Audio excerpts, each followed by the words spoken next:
Bonjour et bienvenue à l'émission La Parole vivante. Cette émission où est-ce qu'on prend la Bible et on découvre qui est Dieu et quel est son plan qu'il a pour nous. Aujourd'hui, Jeff Lorrain avec nous. Salut Bonjour, Jeff. Simon. Ça faisait un petit bout là, que tu n'étais pas venu. Très content de t'avoir à l'émission aujourd'hui pour parler d'un sujet qui amène large. Et on va comprendre pourquoi alors que je vais en parler. Et juste avant qu'on introduise le sujet, je lis un verset qui peut nous chatouiller ou nous déranger ou nous réconforter. OK. Je lis le passage, puis après ça, on en discute, puis on part là-dessus. Donc, ça se trouve dans le psaume 115 au verset 3.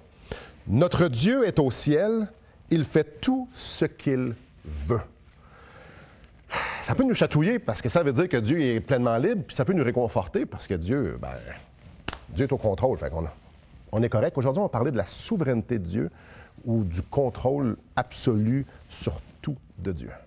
Parlons-en. Eh bien, dans les deux extrêmes qu'on peut concevoir avec ce que tu viens de lire, c'est que les gens peuvent avoir l'impression, si Dieu est souverain sur tout, il est-tu l'auteur du mal? Parce que les gens voient qu'il y a du mal à la grandeur de la planète. Maintenant, il faut comprendre que quand Dieu est souverain, c'est qu'il règne sur sa création. Maintenant, il va permettre des choses dans la liberté des créatures. T'sais? C'est pour ça qu'il y a un jugement sur nos vies. Même déjà dans nos vies, on peut faire des points de repère. Ouais. Tu réussis ou tu échoues. En d'autres mots, tu peux évaluer où tu t'en vas. T'sais? Puis même, il y a, dans les psaumes, il y a des prières comme David va dire, « Seigneur, sonde-moi, regarde si je suis sur le chemin qui mène à la vie. Sonde-moi, donne-moi mon relevé de notes. Je suis dedans là, ou je suis pas dedans. Ouais. » Donc, il y a une partie étrange pour nous de responsabilité humaine. Et qui va être, au fond, la raison pourquoi chaque humain, selon la parole de Dieu, va donner un compte de sa vie. Donc, moi, je dois faire le bien, je dois me tourner vers Dieu. Ouais. Ça, c'est ma responsabilité. Mais ce qui est fabuleux, c'est que Dieu reste souverain, même si faut que je fasse le bien, et trop souvent, je fais le mal. Oui, parce qu'on a des histoires, même dans la Bible, qui vont l'illustrer, la souveraineté de Dieu, et en même temps, la responsabilité humaine, ce qui est un peu comme pour nous, une contradiction ou une opposition, on pourrait dire. Peut-être juste expliquer, ça veut dire quoi être souverain? Parce que peut-être qu'il y a des gens qui, c'est la première fois qu'ils entendent ça, Dieu souverain, ça mange quoi ça en hiver? Déjà, du mot souverain, c'est à qui tout appartient. La création, on est dans sa création. On est au fond, si on a l'existence, c'est parce que Dieu a créé l'existence. Lui, il possède l'existence en lui-même. Ouais. Nous, on ne la possède pas en nous-mêmes, on l'a reçue. Parce que si on est là aujourd'hui, c'est que maman et papa sont beaucoup aimés un jour. Puis, bing, on est arrivé. Donc, l'air qu'on respire est à l'extérieur de nous, ça nous donne la vie. L'eau qu'on boit, la nourriture qu'on mange, tout nous vient de l'extérieur. Donc, ça nous montre qu'on est des créatures. Et Dieu, par contre, il dit, il y a la vie en lui-même. Il y a l'existence en lui-même. Pour nous, c'est incompréhensible de ne pas avoir de commencement et évidemment pas de fin non plus. Et ce que Dieu fait dans sa bonté absolument incroyable, c'est qu'il nous invite à venir avec lui vivre éternellement. Mais dans un lieu et dans un temps où est-ce qu'il n'y aura plus de mal. Parce qu'aujourd'hui, quand ça va bien, c'est des petites périodes, on est content, mais on sait que tout passe. Hein? Mais dans la parole de Dieu, quand Dieu dit qu'il est souverain, par exemple, en Israël, il avait établi une loi étrange. Il dit, tu vas finalement jamais vendre ta terre pour toujours. Il dit, parce que tu n'es pas chez vous, tu es chez nous. Donc, il rappelait aux Israéliens que même s'il leur avait donné un pays, que ce pays, comme toute la terre, lui appartient. Et donc, pour Israël, qui était comme un peuple témoin, c'était un peuple, en d'autres mots, qui devait servir à toutes les autres nations à comprendre ce que le Créateur attendait de nous. Est-ce qu'il y a de l'espoir dans cette vie? Parce qu'honnêtement, là, tous ceux qui sont le moindrement très réalistes, ils vont dire, écoute, la vie, ça finit mal. La mort, hein? Ouais. Si la tendance se maintient, c'est par là qu'on s'en va. Ça a l'air à bien se maintenir. Oui, c'est ça. Et puis en plus, tu commences ta vie avec plein d'espoir, tu vas te développer, tu commences faible, un enfant, à un moment donné, tu prends plus de force, et tu arrives à un certain plateau que tu commences à dire, OK, on va commencer à descendre. Donc, tous ceux qui sont réalistes vont dire, pourquoi j'ai une conscience du temps si je vis sans arrêt dans la conscience que mon temps va finir? Ouais. Je pense que les animaux n'ont pas cette conscience du temps comme nous, on l'a. Ouais. Tu sais, on parle, je ne sais pas, qu'une poule, ça a 15 secondes de mémoire. Je ne sais pas comment ils ont mesuré ça, là, mais nous, comment ça se fait qu'on vit avec cette pression de toujours savoir qu'on a une fin? qu'on essaie d'éviter au maximum. Est-ce qu'il y aurait espoir, parce que tout le monde espère vivre longtemps, mais vivre longtemps bien? Parce que si on étire une vie, puis on étire plus de misère qu'autre chose, je dis... Ça ne tente pas bien. Non, tu sais. Donc, moi, je pense que Dieu, finalement, nous montre dans sa parole que tu as une conscience. Tu as une conscience de toi-même, très forte. Tu as une conscience aussi du temps, très forte. Cette conscience-là nous rappelle sans arrêt le passé et le futur. Même une maladie qui est terrible, qui enlève la dignité des gens, l'Alzheimer. Ouais. Tu perds, on dirait, la bibliothèque de mémoire de ta vie. Au point qu'un jour, tu ne te reconnais même plus, tu ne reconnais plus rien. T'sais? C'est tellement pas humain, ça. T'sais, c'est tellement dur que même des gens de plus en plus disent « Quand je vais arriver à un certain stage, tuez-moi ». C'est tellement que... Mais je pense que la Bible va nous montrer le côté très réaliste et en même temps nous donne un espoir sûr. On peut espérer que cette vie va bien finir. Et ça, c'est la chose la plus extraordinaire parce que on vit... On a pelleté beaucoup de nuages, là, mais on vit dans une réalité, comme tu as parlé, l'Alzheimer ou des maladies, la souffrance, que ce soit une souffrance psychologique, une souffrance. Il y a des gens qui sont dans des situations atroces. Ça finit comment? Il y a des gens qui se tourmentent sur la mort, qui se tourmentent sur la raison de vie. Et la Bible pointe vers ça. Parce qu'on a un Dieu qui dit, hey, attends un petit peu, là, moi, je suis en dehors de ça et je veux t'emmener avec moi. Je veux que tu puisses goûter à qui je suis. Donc, Dieu, dans sa grâce infinie, va encore et encore et encore nous tendre la main alors qu'on est dans la souffrance, alors qu'on parfois on panique, ou parfois on s'engourdit avec toutes sortes de plaisirs. On engourdit notre souffrance, notre mal de vivre, puis tout ça. Dieu me dit, hey, attends un peu, là, je suis là, puis je veux prendre soin de toi parce que, justement, je suis souverain. Tout m'appartient. Et toi, tu vis dans une réalité, mais moi, je veux te sortir de là pour te faire goûter qui je suis.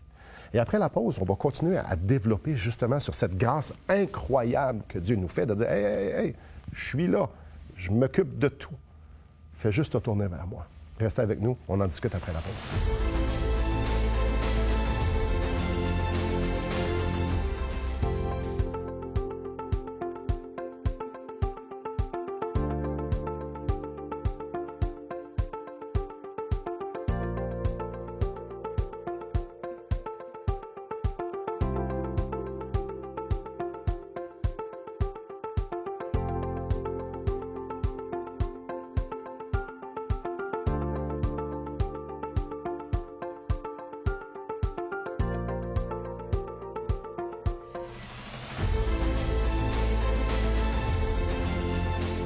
Bonjour à vous. Oui, aujourd'hui, on parle de la souveraineté de Dieu et aussi de la responsabilité de l'homme. C'est comme ça va ensemble. Et puis, on va ajouter un élément, on va continuer à ajouter un élément, la souffrance là-dedans. Parce que on est dans un corps qui dépérit. Il dépérit de différentes façons. Comme on l'a dit, on va mourir et ça, il n'y a rien de plaisant là-dedans. Il y en a qui meurent avec de grandes souffrances. Puis ça, personne ne veut ça. Mais Dieu dit non, mais je vais être là. Et comment faire du sens dans tout ça? Comment aller voir? Comment Dieu devient pertinent là-dedans? Et il y a une histoire dans la Bible qui illustre super bien ça. C'est l'histoire de Joseph. Oui, Joseph, pas le mari de Marie, mais le Joseph dans l'Ancien Testament. Le fils de Jacob. Le fils de Jacob, oui. Et puis, pour faire une histoire longue courte, c'est un fils tellement aimé de son père parce qu'il a eu ce fils par la femme qui voulait marier au début.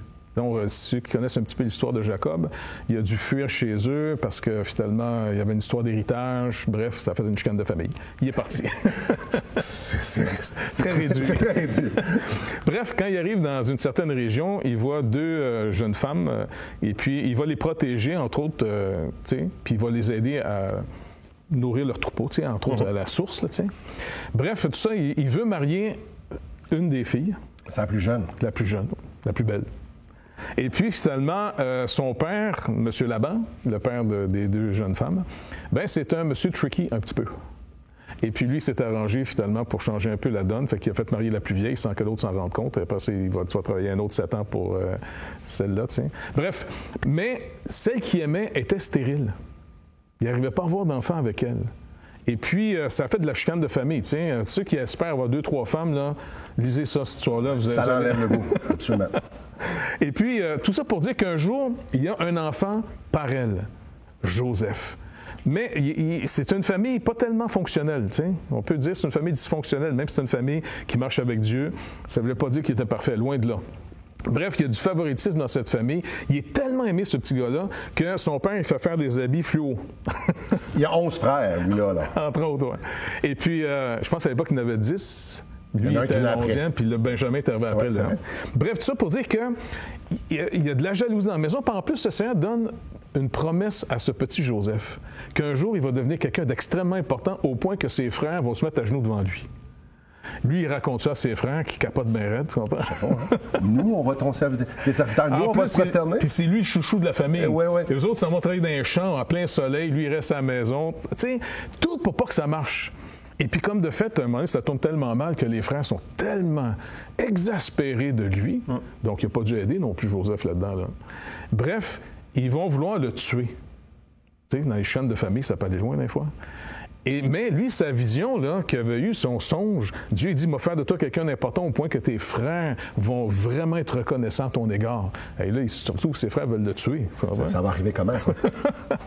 Il y a un de ses frères qui va le protéger en disant, non, on ne le tuera pas, les gars. On va faire semblant qu'on l'a tué ou qu'il a été tué par une bête. Fait que là, ils vont tuer une chèvre, je pense, puis... On va le vendre à la place. C'est bien mieux. Exactement. Ils l'ont vendu une caravane, finalement, d'Ishmaélites. Eux autres l'ont vendu après ça en Égypte à un monsieur égyptien qui l'a engagé, pas engagé, c'était son esclave. Potiphar. Oui. Et puis, le gars, Joseph, mais là, il apprend à marcher avec Dieu pareil, même si tout va à l'encontre de ses affaires. Son idéal de vie s'effondre bien raide, là. Il n'est même plus chez eux. C'était pour régner. Écoute, là, il est rendu esclave. Ben oui, c'est ça. Puis, il va rester intègre, parce qu'il craint quand même Dieu. OK? Et là, la femme du gars, elle le trouve bien de son goût. Elle veut coucher avec. Lui, il dit non. Et puis, à un moment donné, elle le pogne par la tunique en disant « Tu vas coucher avec moi. » Lui, là, il sort de sa tunique tout nu, puis il se pousse en courant. Elle garde la tunique, elle l'accuse de l'avoir voulu violer. Tu sais? Là, lui, il n'y a pas de raison. Un gars qui se pousse tout nu, puis elle a le linge à côté d'elle dans son lit. C'est l'esclave, lui, là. C'est la maîtresse. Aïe. Il finit en prison. Donc, si c'est d'injustice en injustice, c'est pas croyable. Le gars, c'est supposé être quelqu'un d'important, il va finir finalement une catastrophe. En prison, le Seigneur va même se servir de lui pour interpréter des songes à, entre autres, 2 messieurs très importants qui ont été mis en prison. Et puis, il va dire à un, toi, tu vas être restauré auprès de Pharaon. Malheureusement, toi, par contre... ça va mal finir. Signe ton testament, parce que ça va finir. C'est ça. Et il dit à l'autre, rappelle-toi de moi, je suis ici, je suis innocent, j'ai jamais fait ce qu'on m'accuse. L'autre dit, OK, mais comme tous nos amis de prison, ils oublient tout le temps quand on sort, tu sais. Eh bien, finalement, quand il va se retrouver tout seul encore en prison, une chose, il continue à vivre devant Dieu pareil. Mais, écoute, il devait être découragé comme n'importe qui. Écoute, tu peux pas vraiment descendre plus bas qu'esclave. Ben oui, esclave en prison. En plus, faussement accusé, sa réputation est scrap. Tout va contre lui. Mais Dieu, il avait dit, tu vas régner. Oui, mais là, il est là, attends, je règne où, moi? Je suis en prison, puis je suis esclave, ça va pas bien. L'histoire nous raconte qu'à un moment donné, Pharaon a eu un songe. Tout le monde connaît cette fameuse histoire, tu sais, les 7 vaches grasses, les 7 vaches maigres, les épis, ainsi de suite. Mais Pharaon n'arrive pas à comprendre ce songe qu'il a eu. Puis, justement, le gars qui était restauré, qui était en prison, là, tu sais, qui était restauré, il dit, je connais un gars qui interprète les songes, j'étais en prison en passant, je m'excuse, je l'ai complètement oublié. Fait qu'ils le font sortir de prison, il s'en va devant Pharaon, tout bien habillé, arrangé, et il interprète le songe en disant, écoute, tu vas avoir 7 années de prospérité, prépare-toi parce que ça va suivre de 7 années de catastrophe. Donc, je te conseille finalement de trouver quelqu'un d'intelligent qui va gérer tes finances. On dit, c'est toi. Fait que le gars, il dit, OK, il devient ministre des Finances du jour au lendemain. Et il gère tout ça au point que ça crée une prospérité énorme en Égypte. Et quand la famille va arriver, la famine, eh bien, finalement, devine qui vient, parce qu'il n'y a plus de nourriture dans le pays de Canaan. La famille arrive. Et donc, il finit en voyant ses frères qui ne le reconnaissent pas. Donc, on voit encore une fois comment Dieu peut être souverain malgré le mal. Écoute, il y a la famine.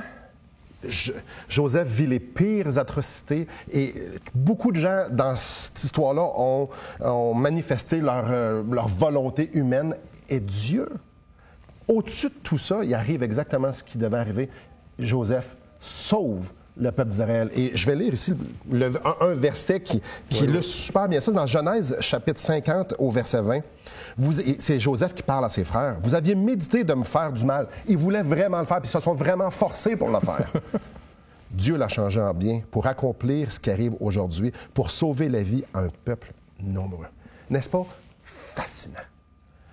Dieu avait un plan et les hommes ont manifesté leur volonté et c'est le plan de Dieu qui a fini par arriver parce que Dieu fait toujours arriver son plan, même quand il y a de la souffrance, même quand ça fait mal, même quand ça ne fait pas notre affaire. Je peux juste penser à Joseph en prison.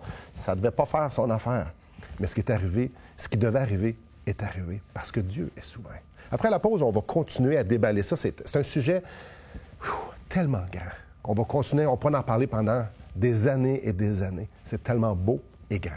Mais avant d'aller à la pause, j'aimerais vous offrir le livre « Destination finale » de Marc Haïl. Marc Haïl prend la parole de Dieu et dresse le portrait de c'est quoi le plan de Dieu pour ma vie? Pourquoi je suis ici, moi? Je m'en vais où après la mort? J'étais où avant? Dieu est quoi?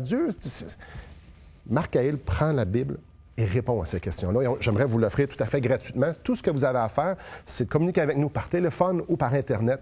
Et ça va nous faire plaisir, comme j'ai dit, de vous l'envoyer. Donc, revenez après la pause. On va continuer à déballer ce sujet intéressant qui est la souveraineté de Dieu. Restez avec nous. Depuis maintenant 15 ans, nous avons l'immense privilège d'annoncer la bonne nouvelle de Jésus-Christ. Par la grâce de Dieu, nous avons fait plus de 500 émissions, distribué gratuitement des milliers de livres et que dire des centaines de personnes qui ont répondu par la foi à l'appel de Jésus. Aujourd'hui, nous aimerions inviter ceux qui ont reçu cette bonne nouvelle à faire équipe avec nous. Aimeriez-vous avoir un impact dans la francophonie pour l'Évangile? Joignez notre équipe en participant financièrement à la production de l'émission et en nous permettant de continuer à offrir de la littérature gratuitement à ceux qui sont ouverts à l'Évangile. Contactez-nous. Il nous fera plaisir de vous partager comment vos prières et vos dons peuvent faire la différence.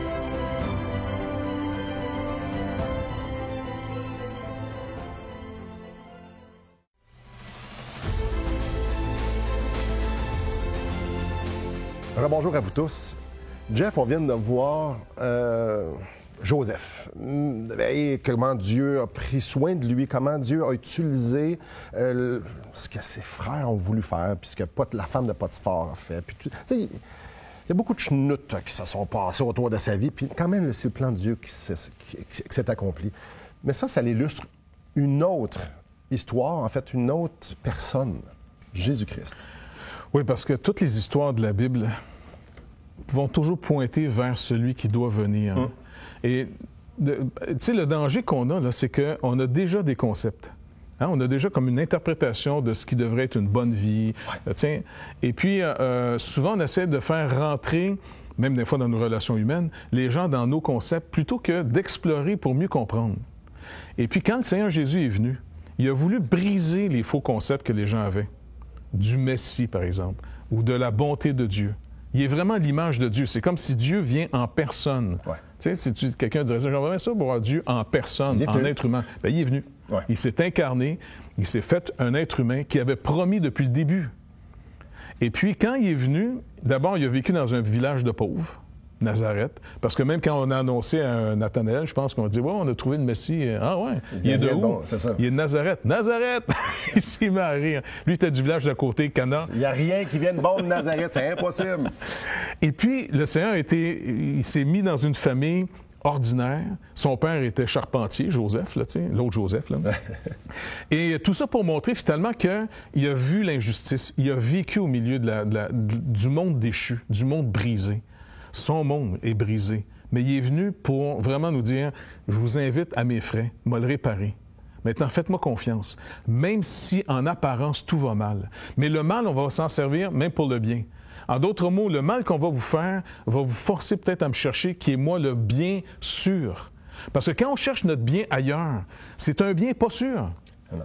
Aujourd'hui, c'est éphémère. Ça peut être vrai, un vrai bien, mais ça ne dure pas. Bien, c'est ça. Dans le sens, tant mieux si tu es en santé, mais ça peut partir comme ça. Ouais.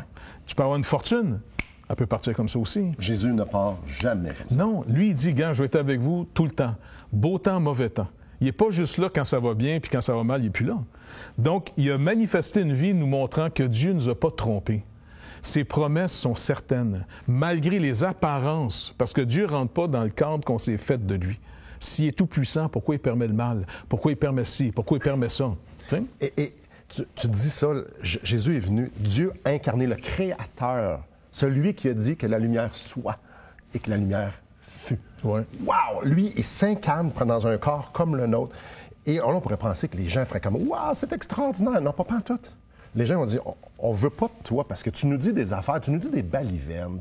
Il faisait du bien. Ouais, non. Écoute, c'est Satan qui fait ça, c'est pas toi. Les gens, ils étaient justement dans ces patterns-là, ils étaient vraiment dans leurs idées préconçues que Dieu est comme ça, puis Dieu, c'est de même que Dieu devrait agir. Puis Jésus dit, non, c'est moi, Dieu. C'est moi qui viens vous montrer. Je suis le chemin, la vérité et la vie. Tu peux pas aller au Père si tu viens pas par moi. Et j'aimerais ça lire un texte ici. En fait, je vais juste en lire une partie. Ça parle de Jésus, quand ça dit cet homme, Jésus, livré selon la prescience de Dieu. Vous l'avez crucifié, vous l'avez fait mourir par la main des impies. Dieu avait prévu que Jésus-Christ était pour mourir. C'était déjà prévu d'utiliser le péché, la rébellion des hommes pour les sauver, pour Jésus mourir. Tout ça, c'était prévu. Encore une fois, on revient à Joseph. Ouais. Mais c'est pas fini là. Parce que Jésus a souffert pour nos péchés, mais Jésus, ça nous dit le même texte, Dieu l'a ressuscité. Donc, Dieu démontre réellement qui est Jésus et qu'il était vraiment Dieu. Dieu l'a ressuscité justement pour pouvoir non seulement nous pardonner de nos péchés, mais pour pouvoir nous donner la vie. Pour pouvoir justement, comme tu disais, Jésus va être avec nous autres. Ça, on ne peut pas l'enlever. Quand tu mets ta foi en Jésus-Christ, en ce que Jésus-Christ a fait, tu dis, c'est pour moi qu'il l'a fait. Il est vraiment venu, puis il est vraiment qui il a dit qu'il était. Et il a vraiment fait ça pour moi, puis ça, c'est suffisant. Il est ressuscité. Dieu me donne la vie. Donc, ça veut dire que Dieu prend une marche avec moi sur la terre. Et puis, il nous a montré en plus le chemin. Oui. Tiens, c'est comme s'il nous a montré, regardez, ça donne l'impression que le mal est tout puissant. Non. Parce que le mal semble toujours tout détruire, hein? Même les bonnes œuvres, les bonnes personnes, ainsi de suite. Le Seigneur dit, regardez, même si le mal semble avoir tout détruit en le tuant, eh bien, le Seigneur dit, non, regardez, faites-moi confiance. Malgré les apparences que le mal va tout détruire, ceux qui me font confiance, je vous ramènerai à la vie, comme je l'ai démontré en Jésus-Christ. C'était ça le plan? Exactement. C'est pour ça que notre vie à nous, il faut faire attention de ne pas vouloir la fuir. Parce que ça, c'est un danger aussi que le côté religieux qu'on a, on pourrait aussi des fois vouloir fuir les épreuves, fuir la douleur que cette vie a. Mais notre espérance va se renouveler en le connaissant. Lui, il est fidèle. Il dit, écoute, oui, il y a du mal qui va t'arriver. Je te l'ai toujours dit. Mais par contre, fais-moi confiance, je vais te montrer la victoire du bien sur le mal toujours. La vie va triompher sur la mort. La bonté de Dieu va triompher sur le mal qu'il y a dans ce monde. Même le mal qui est en nous, souvent. Donc, il y a vraiment un espoir qui n'est pas le stéréotype de, je sais pas moi, les plus grands athlètes moraux vont être capables de se rendre en haut de la montagne pour être sauvés. Non, il est venu sauver les perdus. Il est venu sauver ceux qui le mal a détruit. Si tu mets ta foi en Jésus-Christ, tu vas voguer, puis peu importe la tempête qu'il va y avoir, Dieu dit, je vais t'emmener à bon port. Puis il peut y avoir une énorme tempête. Ben oui. Dieu dit, je vais t'emmener à bon port. Si tu crois, tu seras sauvé. N'est-ce pas extraordinaire? L'histoire de Joseph, l'histoire de Jésus, quelle injustice! Dieu meurt. Quelle injustice! Mais Dieu dit, non, c'était voulu pour que tu puisses être avec moi. Et je vais triompher et ressusciter pour pouvoir nous donner la vie. Puis quand on met notre foi en lui, on arrive assurément à bon port parce que c'est Dieu. C'est le plan de Dieu de nous emmener à bon port. C'est toujours ça qui arrive. Tout ce qu'on a à faire, c'est d'avoir cet espoir-là. J'espère que vous avez cet espoir-là. Et juste avant d'aller à la pause, j'aimerais juste vous interpeller, puis prenez quelques instants et dire, moi, là, je suis convaincu que je vais arriver à bon port parce que ce que Jésus-Christ a fait pour moi, c'était suffisant. Prenez la pause pour y poser, pour y penser. Et justement, on revient après. Restez avec nous.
Dieu est Dieu, Dieu est bon, toujours.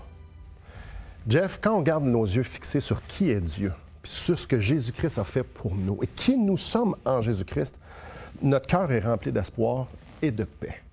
Mais quand on commence à regarder à l'horizon, puis on commence à voir les vagues, les flots qui font « Ah, c'est dur », puis surtout si on souffre, ça change un peu la perspective. Oui, c'est vrai, parce qu'il faut annoncer l'Évangile de manière honnête et vraie. On ne vend pas ici du bonbon puis du rêve. On vend finalement, puis on ne le vend pas, on le donne en plus, on le proclame, il est donné. Donc, ce salut-là, le Seigneur dit « Je viens dans ta vie ». Maintenant, ça va régler des choses, parce que le Seigneur va se servir de toutes sortes de choses qui ne vont pas dans cette vie, dans ma vie, autour de nous, tu sais, et il va souvent venir bénir, parce qu'il dit « Attends-toi à moi ». Parce que la vie chrétienne, maintenant, c'est d'apprendre à croire en Dieu. Ça s'apprend. De la même manière qu'on apprend la relation les uns avec les autres, hein? Oui. C'est sur la base de la confiance.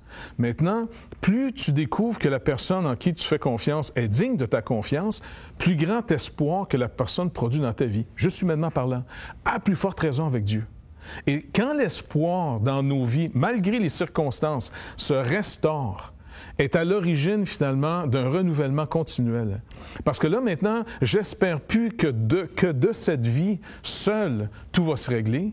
Maintenant, de plus en plus, mon espérance m'amène que de cette vie jusqu'à ce qui s'en vient, même après le pire ennemi, la mort, je suis sécurisé pour toujours. Et donc ça produit un autre type de vie qu'on veut cultiver.